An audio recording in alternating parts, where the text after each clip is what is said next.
ID Cooling 903XT is the entry-level model in ID Cooling's line of single-tower air coolers, which includes models like the SE914XT and the SE224XT. The 914XT is the oldest of the three, and both of the newer models feature better build quality, wider compatibility with AM5 and LGA 1700/1851, and lower noise levels. In terms of appearance, the 903XT is not going to blow you away. You can get the ARGB version for a bit more flair, but it's going to cost you some more money. The standard black version of the cooler doesn't look bad by any means, it just looks like every other single-tower cooler out there. It has a 92mm fan, 3 direct contact heat pipes, and a compact footprint. There are no corners cut here in terms of materials or construction, the fin stack array is dense, the fan features anti-vibration padding, and the installation process is very easy. The cooler has a total height of 123mm, which means it can fit into a lot of mini ITX cases with ease. A minor complaint with the cooler is that attaching the fan clips to the fins can be a bit difficult, and the included manual does not explain these steps properly. This won't be a problem for experienced builders, but novice or first-time builders will struggle with it.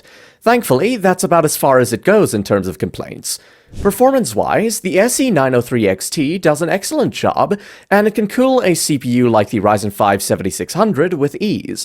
As long as you use this cooler with a CPU that has a TDP of 65 watts, you won't have any issues.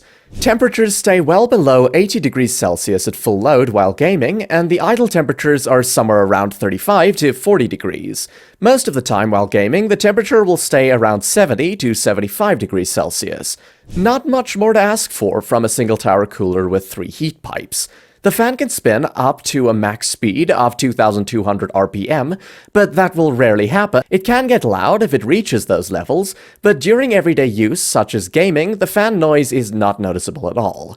In terms of competition, you can get the Thermalright Assassin X120 for around the same price. While the Thermalright cooler will have slightly better performance, the ID Cooling SE904XT has lower noise levels and wider compatibility for mini ITX cases. It's ever so slightly cheaper than the Thermalright, and the performance difference between these coolers is marginal. For most people, it's a sensible choice to save a bit of cash with the 904XT, especially if you have a 65-watt CPU. To conclude, the SE904XT is a fantastic budget CPU cooler that delivers respectable performance when paired with a budget CPU. While you shouldn't be pairing this cooler with any chip that can draw over 125 watts, it handles lower-end and mid-range 65-watt CPUs like a champ. To sum up, what I like is the great performance for the money, the compact footprint for mini ITX builds, and the respectable noise levels. On the downside, generic design, and the fan installation is a bit tough. Thanks for staying till the end. Remember, you can check current prices in the description below.